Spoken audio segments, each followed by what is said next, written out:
अकामः सर्वकामो वा मोक्ष कामा उदारदीहि त्रिवेण भक्ति योगेन यज्जेत पुरुषम परम। पहले बताया है, उसके बाद ये बात कह रहे हैं कि सब वस्तुओं की चाहना जिसको है या जिसको सब वस्तुएं मिल चुकी। कौन कौन सी वस्तुएं? जो एक प्राणी जीव को, एक इंसान को चाहिए इस भूमि पर, कोई भी ऐशो आराम, हाथी घोड़ा बंगला गाड़ी, भाई बहन भतीजे भुआ माँ बाप, अच्छे सारा सिस्टम, धर्मपत्नी, उसके बाद संतति, ये सब वस्तुएं, ये वस्तुओं का जिक्र है। इनके साथ साथ यानी कि उनके आनंद के साथ साथ, अब ऐसा तो हो नहीं सकता किसी का कुछ नहीं है किसी का कुछ नहीं है, लेकिन भगवान सुखदेव ने यहाँ ये बात बतानी चाहिए कि इन वस्तुओं के साथ और मोक्ष भी चाहिए। तो दूध देखिए क्या कहा है, भक्ति योगेन, उसके बाद कहा है त्रिवेण भक्ति योगेन यजेत पुरुषम परम। मिल तो जाएंगे, लेकिन कब मिलेंगे? जब त्रिवेण भक्ति योगेन, जब बहुत तीव्र गति से ये बुद्धि भगवान विष्णु के चरणारविंद में लग जाएगी। परीक्षित को बता रहे हैं भगवान सुखदेव। देखिए एक एक बात बड़ी गूढ़ बताई है। उसके बाद कह दिया एतावानेव यज्जातिम है निश्रेयसोदया भगवत तच्चलो भावो यद भागवत संगता। अब यहाँ बता दिया कि ये चीज़ कब हो।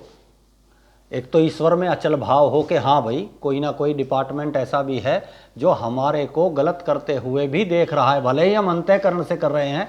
बाहर को तो सब देख लेंगे, बाहर को तो समाज भी देख लेगा, भाई भतीजे भुआ जो भी घर में हैं, जितने भी मेंबर हैं वो सब देख लेंगे, लेकिन अंतःकरण जो आत्मा से हम किसी का गलत कर रहे हैं उसको भी कोई रिकॉर्ड कर रहा है। जब ये बात यानी कि ईश्वर है, ईश्वर जब है तो सीधी सी बात है कि जब ऐसा ज्ञात हो जाएगा तो फिर कोई पाप कभी जीवन में होगा ही नहीं। क्यों? कि वो बात हमारी कहीं ना कहीं रिकॉर्ड हो रही है। और प्रारब्ध कर्मणा भोग अन्यथा न क्षयो भवेत्, कि उनका जो भी हमने कर्म किया है विपरीत, वो बिना भोगे खत्म होगा ही नहीं। यही बात कि इस देखिए श्लोक कुछ है, भावार्थ कुछ है, मतलब कुछ है, तीनों बातें, तीनों चीज अलग अलग। ईश्वर है यानी ऐसा भाव भी रखे। उसके बाद कह दिया ब्राह्मण और भगवत के जो भगत हैं यानी कि भगवान विष्णु के जो भगत हैं उनकी संगति करे, तब ये भाव उत्पन्न होगा कि हाँ भाई कुछ ना कुछ है। क्यों? कि जब तक ये बात नहीं होगी अंतःकरण में, जब तक उसका ध्यान भगवान के चरणारविंद में, भगवान विष्णु के चरणारविंद में लग ही नहीं सकता। बता दिया कि ज्ञानम यदा प्रतिनिवर्त गुणोरम्य चक्रम आत्म प्रसादुत यत्र गुणे विसंगाः केवल सम्मत पथस्य तवत्थ भक्ति योगः को निवर्त हरिकथा सुरतिम न कुर्यात्। कि उन लोगों की संगति करने से फायदा क्या जिनकी भगवान की हरि कथाओं में प्रीति ही ना हो, केवल सम्मत पथस्य तव। दूसरा बता दिया कि ये कब हो? ये तब हो जब ऐसा हो जाए, यानी कि भगवत भक्त हो, दूसरा ब्राह्मण हो जो भगवान के चरणारविंद में ध्यान रखते हो, उनका संग हो। तब कह दिया कि सब जो विषय हैं, जो वासनाएं हैं, उनसे मन हटेगा। और कह दिया केवल सम्मत भक्ति योग, कि उसके बाद भक्ति योग उत्पन्न हो जाएगा। जब ऐसा हो जाएगा यानी जब भक्ति योग उत्पन्न हो जाएगा तब सब सुख हो जाएंगे। क्यों? कि भागवत का चैलेंज है कि जितना हम भक्ति योग में भगवान को चाहेंगे, भगवान की भी, इन भगवान विष्णु की भी मजबूरी हो जाएगी हमारे को इतना चाहने की, हमारे प्रति उनकी जवाबदारी बढ़ जाएगी। अब ये हमारे ऊपर डिपेंड है कि हमें 10% भगवान का साथ चाहिए या 100% चाहिए। बताया है पीछे भगवान कि सब वस्तुओं की मोक्ष की चाहना, ठीक है परीक्षित को पता लग गया था कि मेरी 7 दिन के बाद मृत्यु है, लेकिन कह दिया कि सब वस्तु भी मिल जाए, सब कुछ सुख भी हो जाए। आजकल सुख किसी को नहीं है, कोई किसी से दुखी है, कोई किसी से दुखी है, कोई भाइयों से, कोई भतीजे से, कोई माँ से, कोई बाप से, कोई ननद से, कोई देरानी जेठा, अनंत। लेकिन यहाँ बताया है कि सब विषयों के साथ साथ, सब वस्तुओं के साथ साथ मोक्ष की भी कामना हो तो त्रिवेण बुद्धि योगता के भगवान के चरणारविंद में आज से नहीं, अभी से भी नहीं, तुरंत से इनके चरणारविंद की सेवा में लग जाए। क्यों कि आज से पहले, ये भी हम दूसरे श्लोक में जो भागवत से बाहर का एक श्लोक है कि प्रारब्ध कर्मणा भोग अन्यथा न क्षयो भवेत्, कि वो तो खत्म होंगे नहीं, जो कर चुके हैं कर्म, चाहे वो अंतःकरण से किए हों चाहे वो बाहरीकरण से किए हों, उनको तो भोगना ही पड़ेगा।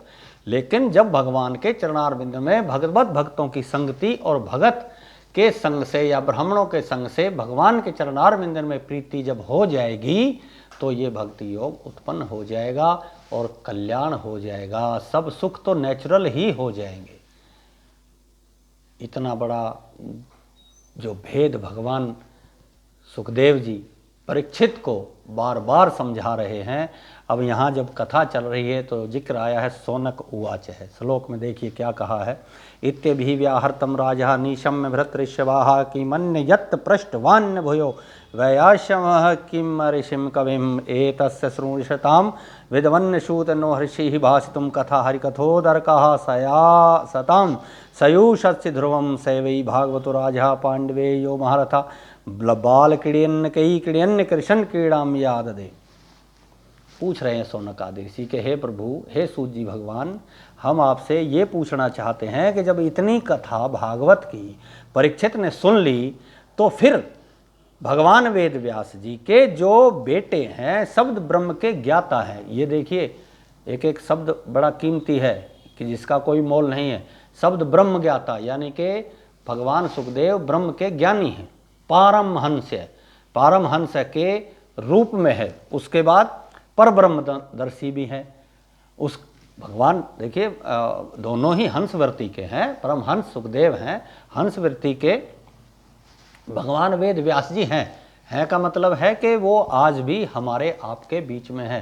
क्यों कि कश्यपत्री भारद्वाजो विश्वामित्र च गौतम जब दग्नि च वशिष्ठा सप्ते मुनि समर्था। दूसरा कह दिया स्वदामा बलि व्यासो हनुमान च विभीषण परशुराम मार्कंडेय च सप्तई कल्पेन जीवन। व्यास जी भगवान के साथ साथ अन्य जो सप्त हैं ये ऋषि मुनि का शब्द जो हमने बताया था कि ये कल्पेन जीवन, यानी कि जब तक कल्प रहेंगे, जब तक ये कथाएं, जब तक ये सृष्टि रहेगी, तब तक उनका जीवन हमारे आपके बीच में दिव्य आत्माओं के रूप में जहाँ उनका नाम लिया जाएगा वो वहाँ वहाँ मौजूद रहेंगे।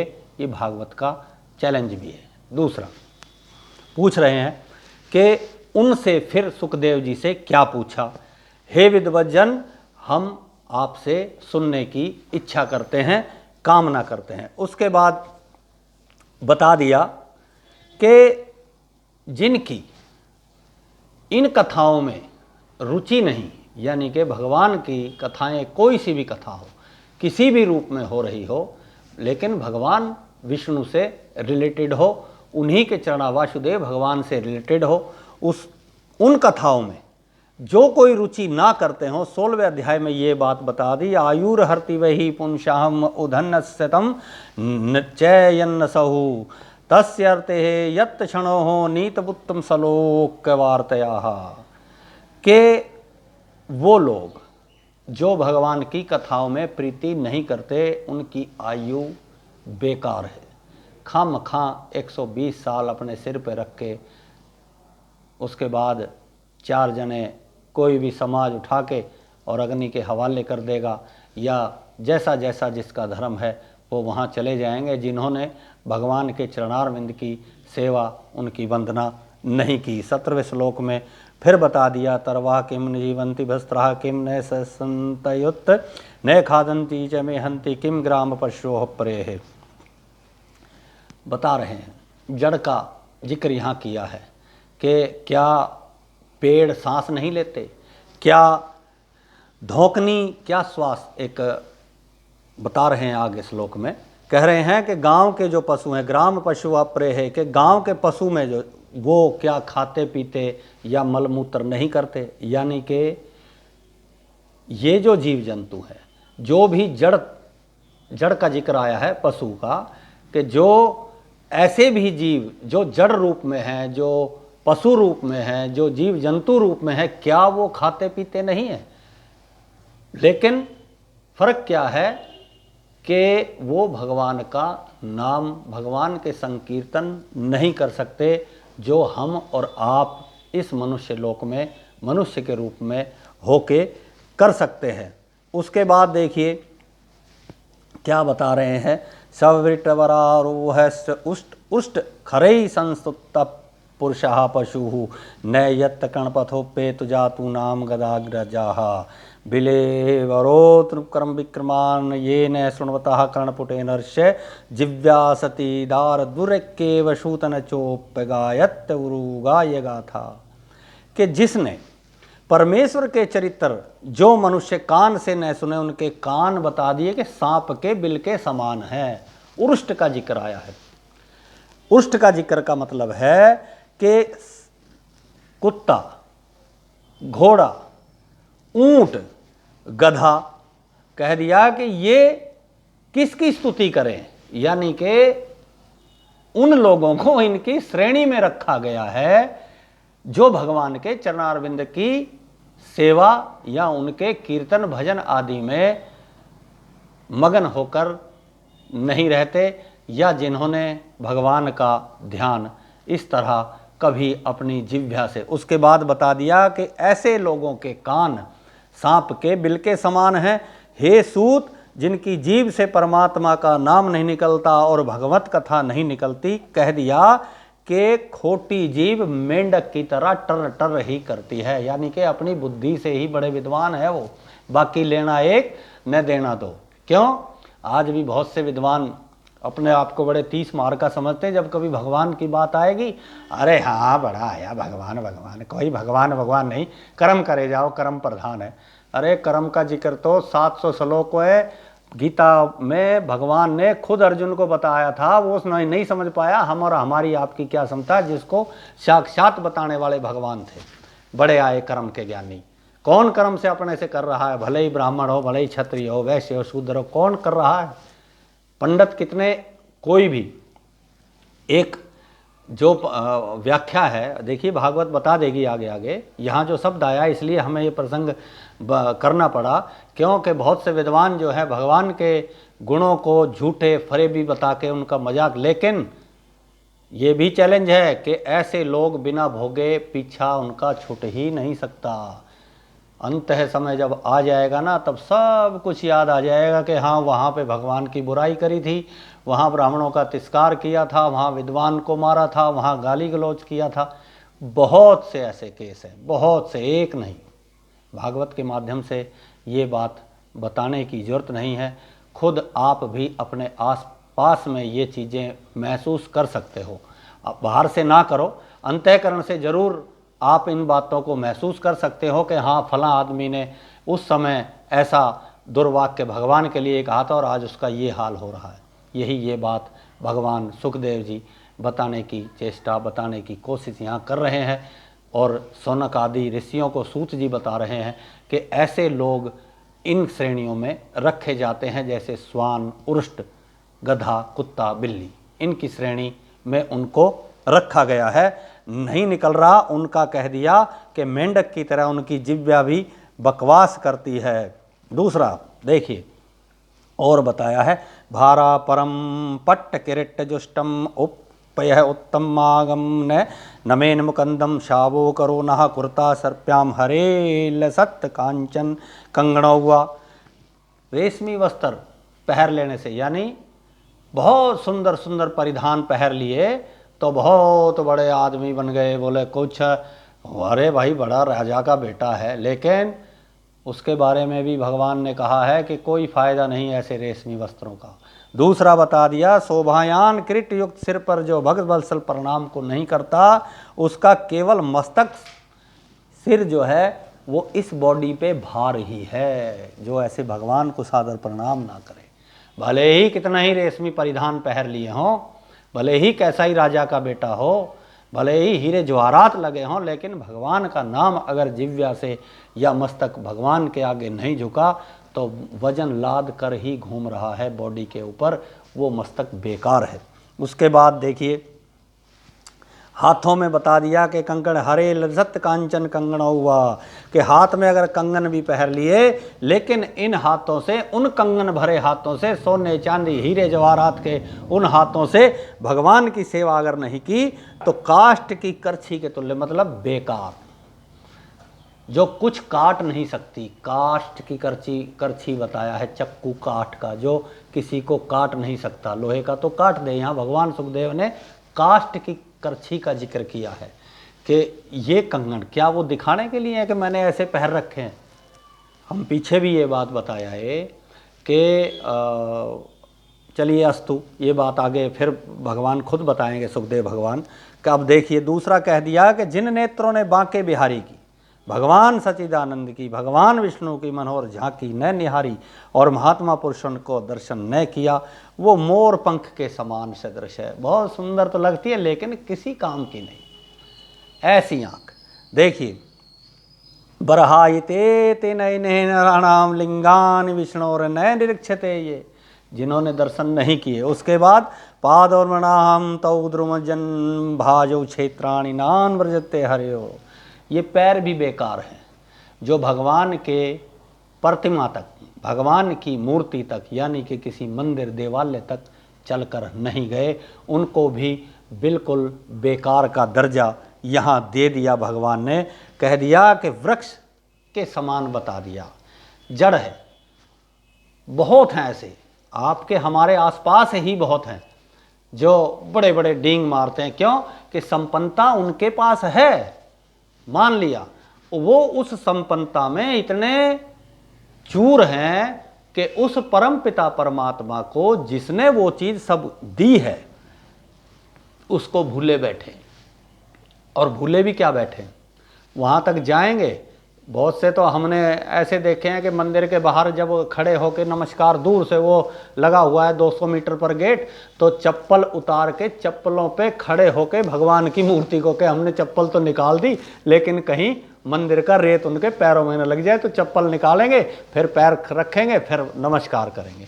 ये हाल है। ऐसे श्रद्धालु, उनके पैरों को जड़ का